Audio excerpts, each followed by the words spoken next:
This is My Taste is Better Than Yours, the manga podcast where Guardian Enzo and I, Samu, discuss some of our favourite series and figure out, is my taste better than yours?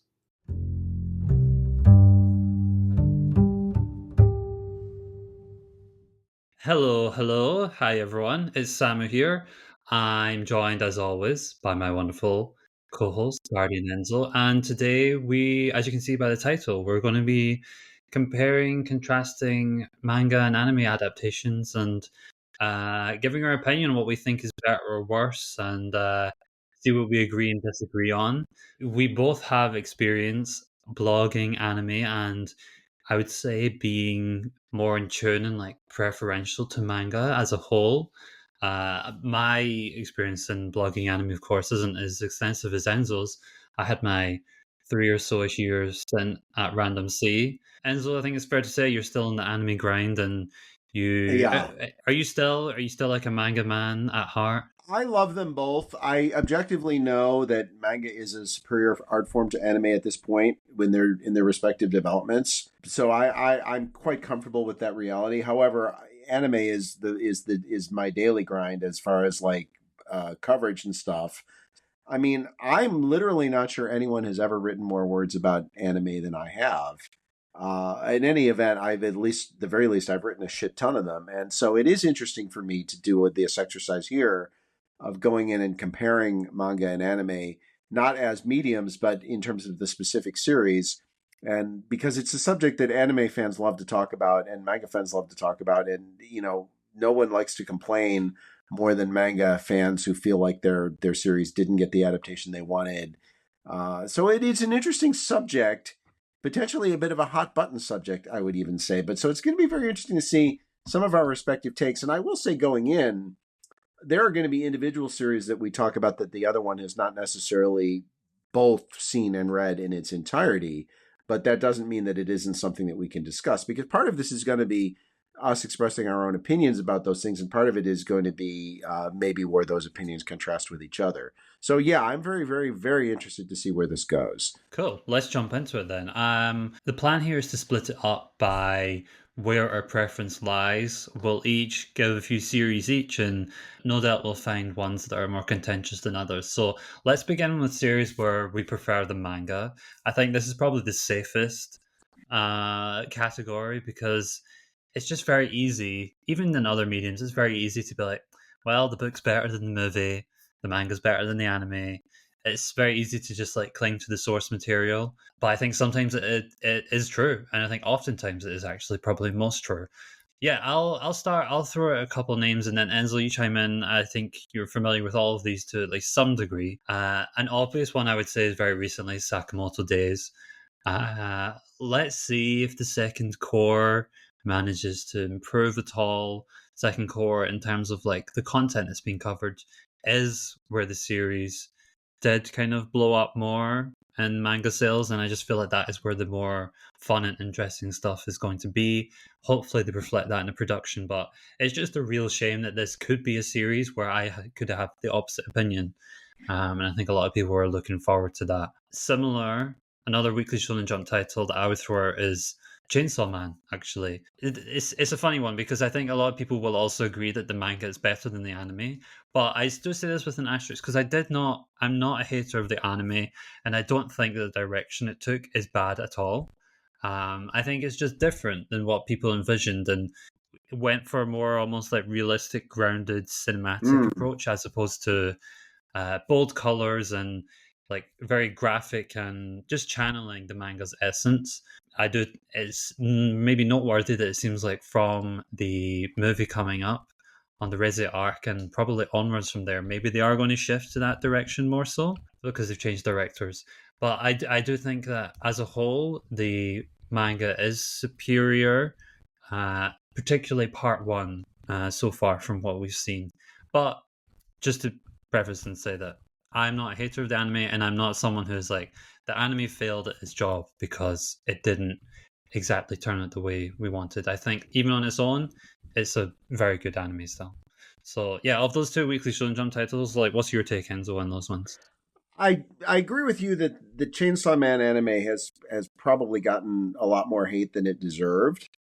But as didn't extensively read the manga, but I read enough of it to really get a sense of his aesthetic being so different than the direction the anime chose.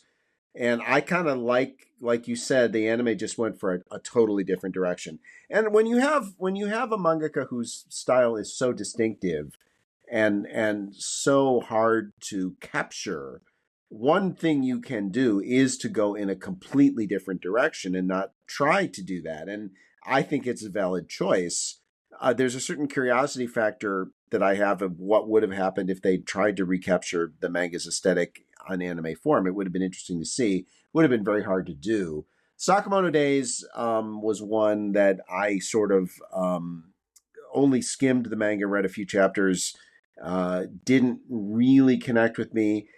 But even I can see the anime is just kind of it's a very much between the lines artwork. It doesn't have a lot of creative vision to it. It doesn't have a lot of flair to it. It doesn't have a lot of extracurricular stuff. It just kind of is what it is. And I can see where a fan of the manga would feel like, because this is a manga that has a very much of a cool factor element to it.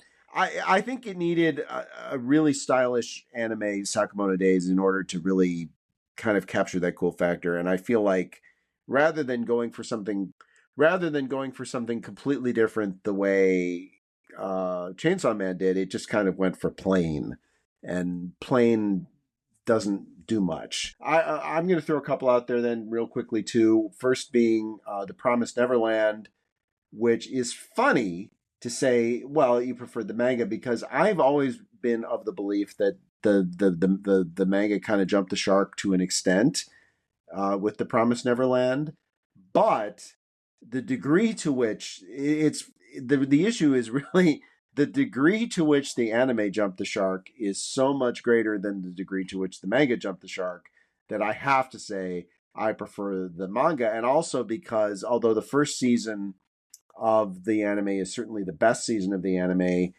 it covers the best part of the manga, and it has a very good director, well, and it has a certain style, but there's a very important character in the series that I felt like the anime kind of ruined, and so that kind of affected my enjoyment of the first season. Another one I'm going to point to is Erased, which is a funny one. Because I'm a defender of the Erased anime, much the way you're a defender of the Chainsaw Man anime. I think the Erased anime gets way too much guff, and it's almost entirely for the ending.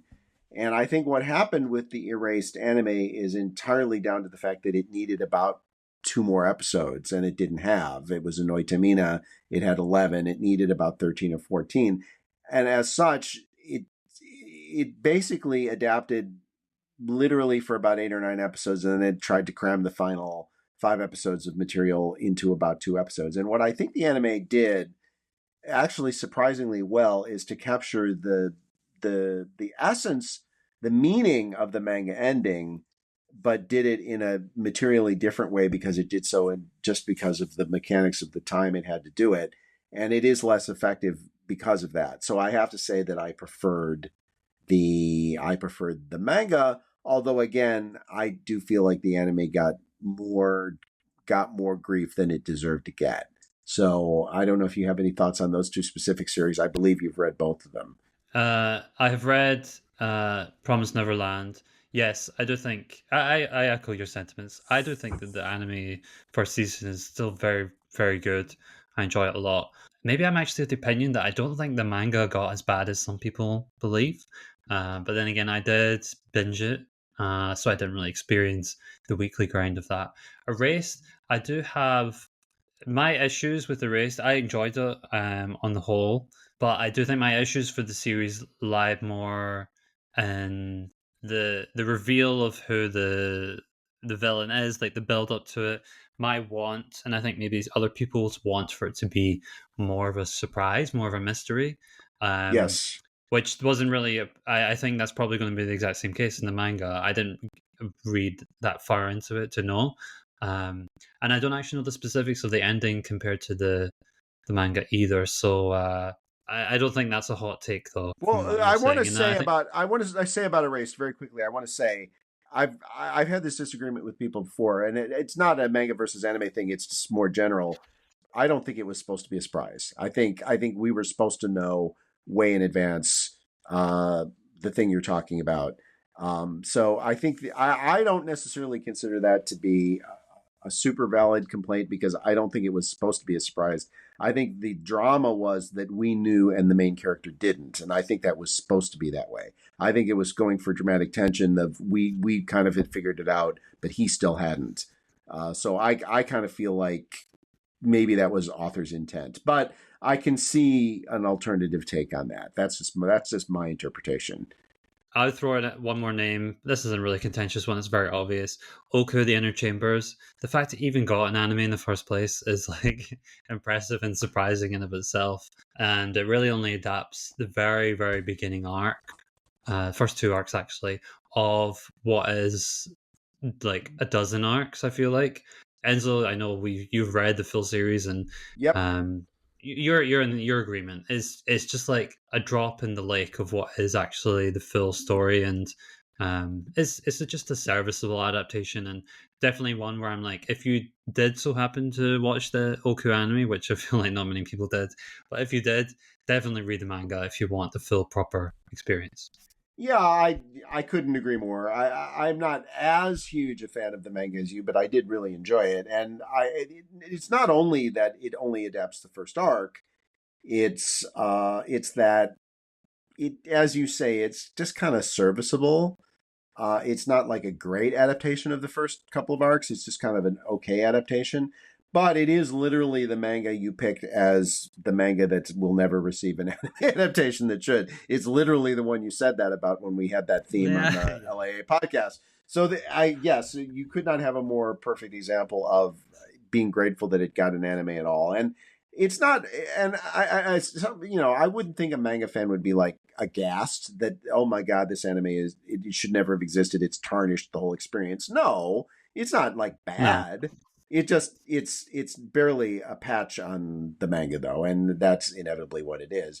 For me, it's my third favorite manga of all time, and it's not my third favorite anime of all time. So There you that's where it go. falls for me. Okay, ducks in a row. My other one that I'm going to throw out there is Wandering Sun, Horo Musuko, and again, it's one where I have to say I prefer the manga despite really really liking the anime, and there is a certain uh, oku element of this in that part of the reason why the manga is, in fact, the main reason why the manga is better than the anime is because the anime only adapted a part of the manga, and it was just it's not the anime's fault.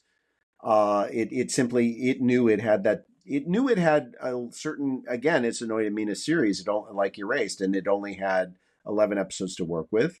And they made a conscious decision. We're going to take one part of the manga and adapt it. And so it's fine. The part it adapts, it does a better job with the adaptation of that part than Oku did of the part of the manga that it adapts. And it makes a decision. We talked about this when we did our episode on Wandering Sun. It, rather than adapt the first third, it adapts the middle third, which I think was actually a really good decision, because I think as a standalone arc, it's the only one that really works as a standalone arc. So it's funny. It's like, Enzo, you doof. You're saying it's a really good adaptation of what it adapts, and it made a brilliant decision to adapt what it adapted. Why are you saying, we preferred the manga? Because the manga is better. Because the manga is it tells a complete, comprehensive, whole story from start to finish, and the anime only tells a chunk of it. And it does the best it could possibly do given the limitations of its existence. But you can't ignore those limitations. And when you compare it side by side as an end product, the manga is certainly the definitive Horo Mosako experience. Yeah, we went in this fully on the episode, so I'd recommend everyone listen to our Wandering Sun episode. I actually love them both pretty much almost equally. If you were to make me choose, I would say the manga, but looking over, I gave that 94 on our manga review, and for the anime here, I have it as 93. So Really, it's not a massive distinction for me, but it's a very unique case and how it came about. Okay, let's jump over to we prefer the anime, so a case where the adaptation elevated our experience of the manga, or maybe we watched the anime first and reading the manga, we're like, okay, this didn't hit as much as I thought it would do. So Enzo, why don't you start first? Throw a name or a couple Okay. names out there. I'm going to throw a couple names out there, and you don't even have to comment on all these. That's perfectly fine. But the first one is a currently airing Witch Watch. I just feel like I read some of the manga and it didn't really click with me. The anime improves on the experience in every possible way. It's just so bright and so smart and funny. The music is great. The voice cast is great. It has the director of Tonikawa, who's a really good director, and I just feel like it gets everything out of that material that it could possibly get. Dandadan, another example. I like the manga. I just find the anime really elevated the experience. It's really just better in every way. It's an outstanding work. Heavenly Delusion. Boy, oh boy, oh boy. Tengoko Daimakyo. I just don't think there could possibly be a better anime adaptation of a manga. I don't think you could get a faithful adaptation better than Heavenly Delusion. And I really like the manga, but the anime is so beautiful and so well done on every level. It's just an incredible piece of work. So I have to say Heavenly Delusion, Production IG just absolutely nailed that, hit that out of the park. Stuff like Chihayafuru, I just feel like, I think the pacing is less of an issue with the anime than it is with the manga. Mob Psycho 100, because it has a spectacularly great director, Tachikawa Yuzuru, and he does a great job with it. And the same true with Blockade Battlefront, a great director, Sakamoto Rie, and just the experience of an auteur director really elevates it.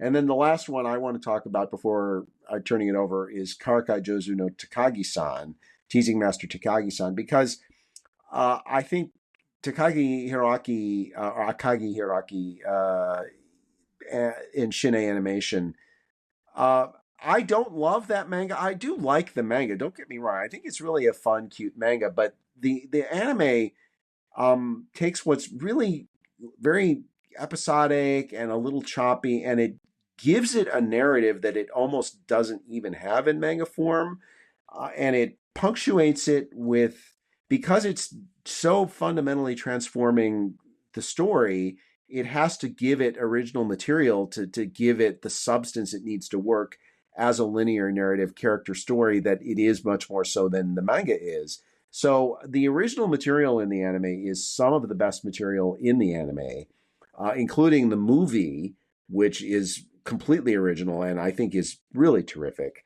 So I have to factor that into the anime version. It's just so much better in every way. It really, to me, that's an example of an anime really just improving. If you're going to point to me to a series where I could see the biggest improvement from the manga to the anime as a pure adaptation, I think that one is really, really hard to beat for me. Okay, and I'll turn it over to you. Yeah, I mean, just to touch on a couple of them, I haven't seen Takaki-san. I have though read Soichiro Yamamoto's one of his other series. When will Ayumu make his move? Which Hmm. I'm kind of getting this. I got the same vibe from the manga where you've got these very very short chapters that are quite episodic, and um, reading them week to week, kind of it was more difficult to like piece together what was the overarching narrative. So yeah, I am kind of curious about Tadaki-san, and maybe I will watch the anime instead. Heavenly Delusion. I haven't read the manga, but I thought the anime was great. I don't watch too many anime actually nowadays, if I'm honest, but that was one where I watched from beginning to end, and just fantastic production all around. Mob Psycho 100. Sorry to say, this is just a case where I think the manga art is just too ugly that I can't get behind it. So the anime really fixes that problem for me. Maybe the only two I disagree on is Witch Watch and Chihayafuru. Um, yeah, I prefer the manga versions from what I've read of them. Some other names, and then you can chime in. Um, Elusive Samurai. Uh, Same with me as you have with Witch Watch. I think the anime just brings out a character and like it makes the most of the visuals, streamlines it, like it makes it more palatable, and the fact that it got just a very strong adaptation made me appreciate the series more. And I'm definitely going to watch season two in hopes that, like with season one, I'm going to enjoy the content that's covered even more in this version than I do the manga. So I would definitely recommend watching than reading for that one personally. Another one that I don't think you're as familiar on the manga as I am, but Nichijou, My Ordinary Life. I have read the full manga and it's a weird case where it like restarted after years of being complete. But I just think the anime is just so superior. It's one of my favorites of all time. And it is one of these series that just even when I talk to people who are not super big into anime or have not seen many, then if they've seen Nichijou, they're like, "Oh my god, that's hilarious! I love Nichijou." That's happened like multiple times at this point. Yeah, I think it's probably the funniest anime I've watched, and I still do watch clips back of it. So, and then another one before we get to the big one is Attack on Titan. You have an opinion on anime versus manga for that. I feel like your thoughts and feelings on Attack on Titan run deeper than preference for the medium. I Yes, don't that's fair. necessarily. Yes, I don't necessarily have as strong feelings as you do in that regard for the series, whereas a lot of people just don't even see that stuff at all. I'm somewhere in the middle, so I still enjoyed the anime, and I think at the highs of the content, I think the anime adaptation was the best. Season two is actually my favorite, and yeah, I just find the artwork in the manga kind of similar to Mob Psycho 100. Just it's just a bit ugly for me, if I'm completely honest. It's a bit scratchy on the page, and I think the anime cleans that up. Any thoughts on them? And then you can Yeah. lead into the big one. Let me just say about Yamamoto, even in manga form, if you, to me, if you're going to read one Yamamoto manga, never mind the anime, Takagi-san should be it. I think it's better than any. It's better than that ninja series he does, whose name I can't even remember. It to me, it's better than Ayumu. Ayumu's cute, but to me, Takagi is because it's semi autobiographical. It just has a depth of feeling to it that none of his other series have. So even in manga form, I would say that. Nichijou, I'm not as big a fan as you of Nichijou, although I did read some of the manga, and I actually think we mentioned this in another episode. I forget which one, but I actually think City is funnier to me than Nichijou is in manga form. Although I will say that in Nichijou's defense, it does have arguably to me the funniest pun joke, funniest pun related sight gag in manga history, which involves a coffee shop, and maybe readers and viewers will. I don't even remember if the anime adapted it, but I know that It panel in the does, yeah. manga made me ROFL harder maybe than any other single manga panel I've ever read. Maybe because I was in that business, but absolutely agree in the Elusive Samurai, and I like the manga and the author more than you do. But the anime, it definitely elevated the experience. It's one of those, as with Chainsaw Man, where I think because of the style of the mangaka, the anime had to try to go in a completely different aesthetic direction in the way that it represented it, which I don't think that the Ass Class adaptations ever really did. I think they kind of tried to do something faithful to Matsui's aesthetic, and it just kind of ended up being kind of watered down and mediocre. Whereas I think the Elusive Samurai took a completely different direction and just completely elevated the experience. Um, Attack on Titan, wholly agree. Uh, I have strong feelings about his extremely deranged worldview. But that being said, uh, I do think the anime as an artistic creation, as an experience, the anime is the definitive form of Shingeki no Kyojin, because what that series does better than any other series is the whole shock and awe factor, and the anime delivers that in the big moments are much more awesome in the anime than they are in the manga. So I would agree with you. The anime is the superior version. So not too much disagreement there, really. And then let's talk about the one series that I think we are going to pretty strongly disagree with, which is A Silent Voice. Same mangaka as To Your Eternity. She wrote it when she was very young. I mean, 18, 19, I think, when she started getting serialized with it. Very, very young. I know we disagree about this. I don't know if you want me to go ahead and say why I prefer the anime, or if you would like to have the first say on this and say why I prefer the manga. Maybe you would like to have the first say about why you prefer the anime. This should have been a series. It should have been a one core anime. It would have been perfect as a one core anime. It wasn't. It was a 100-minute movie, however long the movie was. I don't know how long it was. I'm not dissing the movie. And I know you absolutely adore Yamada Reiko. I know the director. I know you think she's all that and a bag of chips. But I think she does some great things with this movie. But let's have you say why the anime is better, and then I'll kind of rebut and say why you're spectacularly wrong. Well, me and I think a lot of other people, because I do think the movie is very, very acclaimed.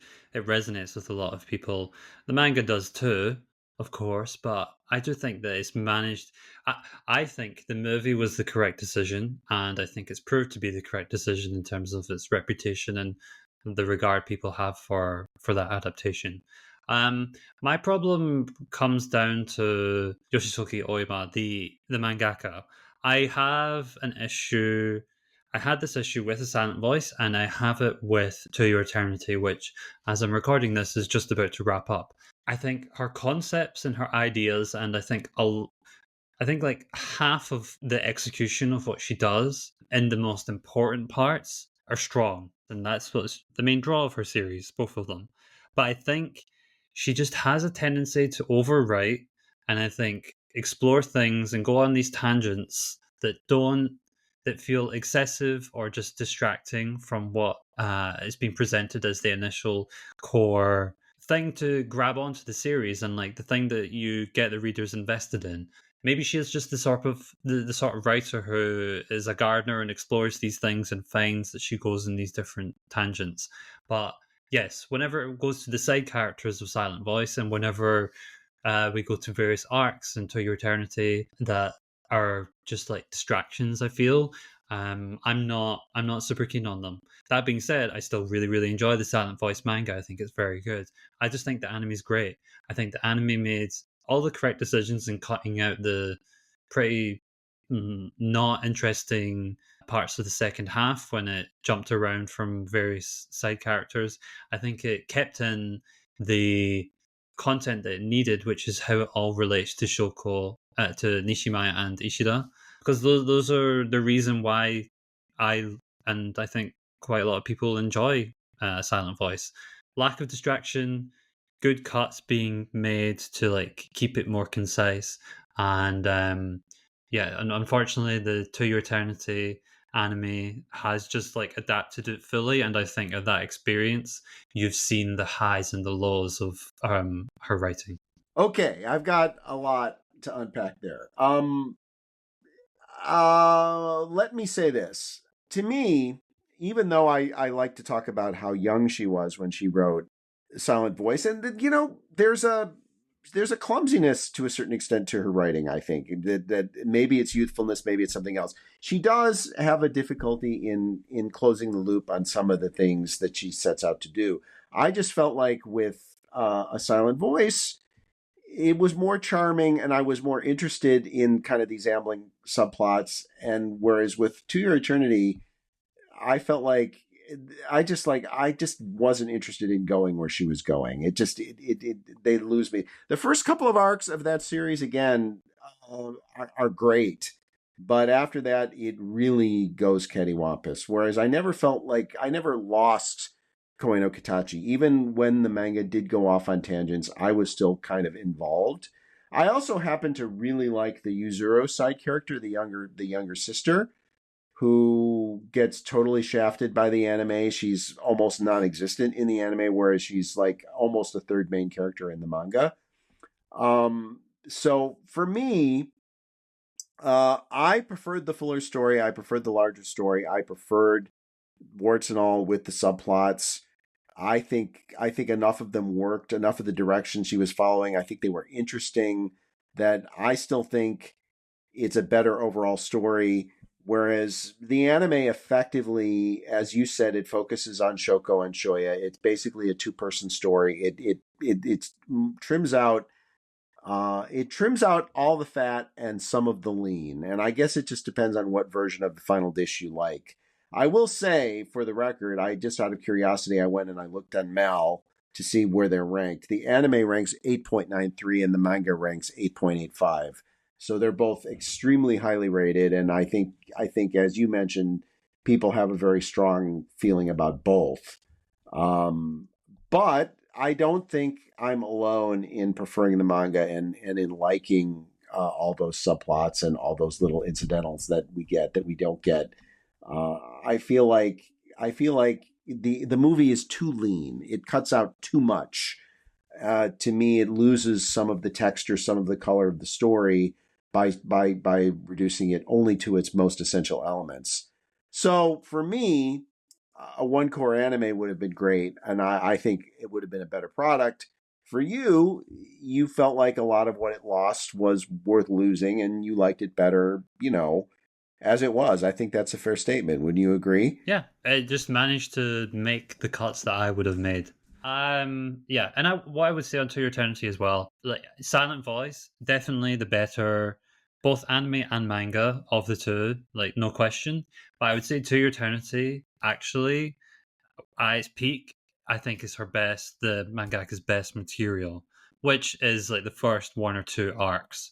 I just don't think it keeps up with that. And yeah, considering the series likes to restart and have different parts, once you have like three occasions where you're like, oh, it's starting really good, and then oh, it's just becoming, and then it's starting. Oh, it's just that's kind of my journey with her. Either way, with a silent voice, I think it's high regarded in both versions, and just depends what you prefer. Let me also say I mistakenly referred to as Yamada Reiko rather than Yamada Naoko, so apologies for that. Yamada Reiko is a composer, actually, and quite a good one, but obviously a different person. I'm going to ask you a question, and since we didn't, it's not one that's on either of our lists, but just out of curiosity, Bleach manga? Well, that's a funny one. So, my short answer is manga. Long answer is the original anime really suffers from being the time it came out, which is excessive filler and like stretching out content so that it never catches up. And it just there are highs, but it does like it works against it. I think a lot of people would say that the new anime adaptation is a superior version of the final arc of the manga. I would actually disagree, but I do think that the anime as it exists in the current form that we're getting is excellent, and because it's kind of being used as this like additional supplementary material that wasn't in the manga as well, so it is giving a fuller story. Um, yeah, it's a complicated one, but I would stick with the manga. I love Tite Kubo as an artist, and what you picked up on in our episode about it feeling like it is a story made for black and white, I think is definitely true. And when you say the final arc, I assume you're talking about, is this the Thousand Year Blood War, or? It is indeed, yeah, Okay, okay. yeah, cool. So let's end off with a controversial take. If you have like one or two series, like we've named quite a few series where I think we're with the consensus, and there's some where we maybe go against it. But let's try and be like give our hot takes as we possibly can. My first series, which is my softer take, which is Demon Slayer, Kimetsu no Yaiba. I prefer the manga. I think the anime is fantastic, and if you're measuring this on like how much impact an anime adaptation has, then it's a different conversation.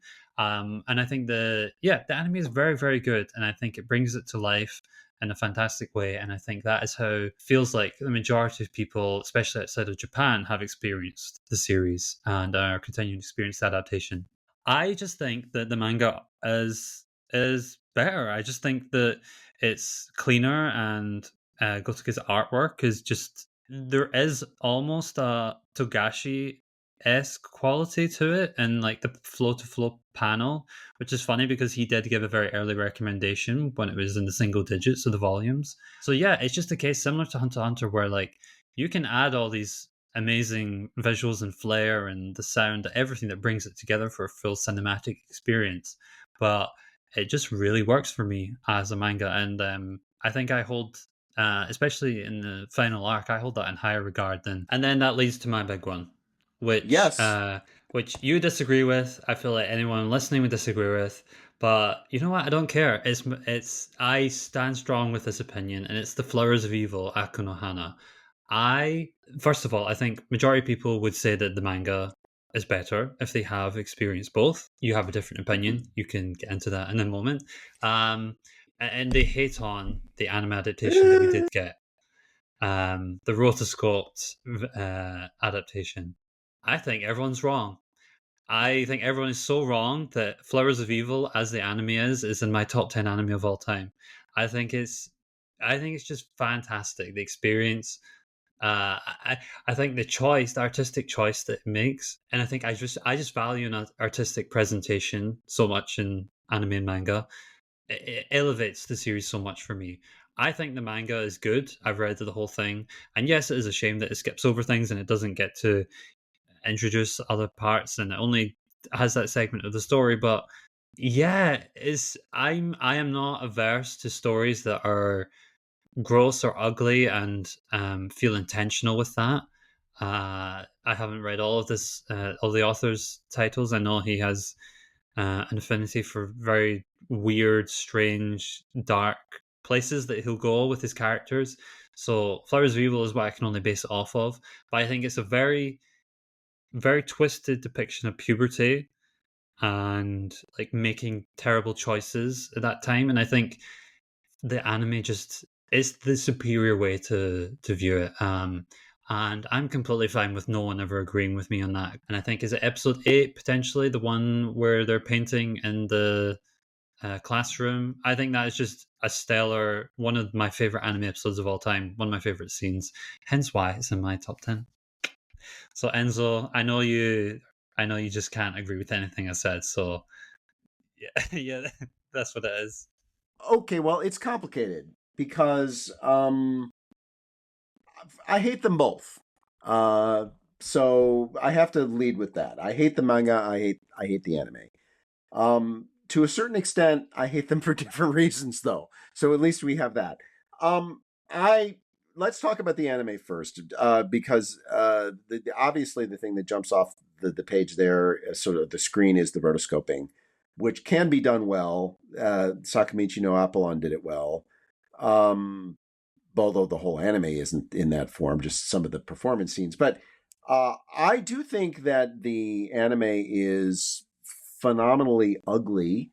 I do think to a certain extent a series about ugliness in people, maybe going for ugly is a choice, and there may have been an element of that to it. That said, I think even if it was ugly in a way it intended to be, I also think it was ugly in a way that it didn't intend to be. I think the anime is a disaster. Personally, I think the rotoscoping is an absolute atrocity. It's a crime against humanity. But that aside, I hate the story. I hate the manga. I hate everything he's ever done, but I particularly hate this series largely, I think, because so many people like it. The manga is pretty highly. What's his name? Shunzo, I think, is the mangaka. Um, I hate it. I think it's provocative for the sake of provocation, which to me is just pretentious, and I don't think there's any substance to it. I think there are great manga and anime about the ugliness of puberty. I don't think this is one of them. I think it's just trying to get a reaction out of people through kind of cheap literary tricks. And we're never going to come to an agreement on this, obviously, and that's fine. But since we're in the subject of manga versus anime and not in the subject of dissecting this particular series, I think it should be said, at least I hate the manga and the anime for different reasons. I do think the anime is unsuccessful as an adaptation, purely as an adaptation in a way you think it's successful. So not only do we disagree about Flowers of Evil as a piece of literary work, we disagree about the success rate of the adaptation itself. So that's pretty much a complete 100% A+ score in disagreement on that one. Let's talk about my toss-up or my controversial takes. And again, like you, I'll start with the kind of the softball, which is Fruits Basket. The Fruits Basket was the original. There were two versions of the two adaptations of the manga, and very much a common story with these two adaptation franchises. The first one was incomplete, the second one was complete, and the first one was less faithful than the second one. I think we see that over and over again. We saw it with Hunter x Hunter, we saw it with Rurouni Kenshin, which is not complete yet, but we hope it will be. We see it with a lot of series. It just so happens that, in my opinion, the unfaithful version of the manga, which is the less faithful version of the manga, which is the first anime, which was directed by Akutaro Daichi, is better than the manga. And because I think the mangaka she makes some dodgy choices and goes in some dodgy directions. And I think the second series, what I feel like what happened with Fruits Basket is she didn't like the first adaptation. And in fact, I know that for a fact because she was very vocal about it, which absolutely is her right as a mangaka to say, I don't like this adaptation. Godspeed. You have every right to say that. She basically agreed to the second adaptation, was involved with the second adaptation. I think a condition of that probably was it's going to be faithful. And it is. It's extremely faithful to the manga. But I think the changes that Akutaro Daichi made made it a better story. And he cut out some of the problematic things that she does and gave it some humanity and some humor that I think the humor he injected into it was much needed. I think it can get very ponderous and heavy and sappy. And I think that the way he lightened it up and leavened it, if you will, if we're kind of talking in baking terms, he was the yeast, the baking soda. He was the leavener. And I understand that over the years, there's some stories have come out about him that maybe are a little problematic with him as a person. That I'm not going to get into that. That's valid, but that's not what we're talking about here. I'm talking about his artistic choices with the first series, which I feel like made it better. So that's my first hot take. Fruits Basket, the first version of the anime, which is the less faithful version, as the first version usually is better than either the second version or the manga. Then let me go to my real hot take that is really, I'm sure, as with your Flowers of Evil one, I'm going to go to Bunny Drop. Defend yourself Usagi on this Drop. one. Yeah. And I will say, okay. Caveat, yes, I'm not hedging. I do understand why people hate the ending, and that's not the ending I would have chosen. Which I would also say, for the record, about Rakugo Shinju, is that's not the direction I would have chosen for the ending of that series.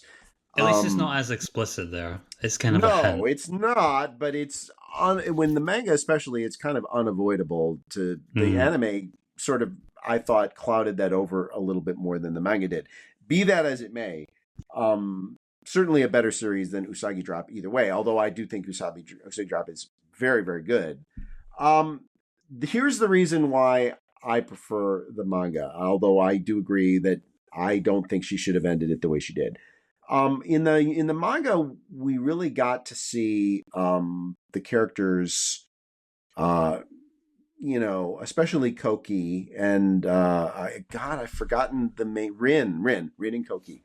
We got to see so much more of them as people than we did in the anime version. The anime version is very good.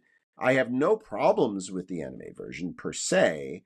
I think the reason why people say they prefer the anime is because they hate the ending of the manga. But I don't think that you should minimize the manga so much that you only look at the ending, and as if that invalidates everything else that comes before it. Now, that is a perspective, that is a point of view that some people will take, that it does invalidate everything that comes before it.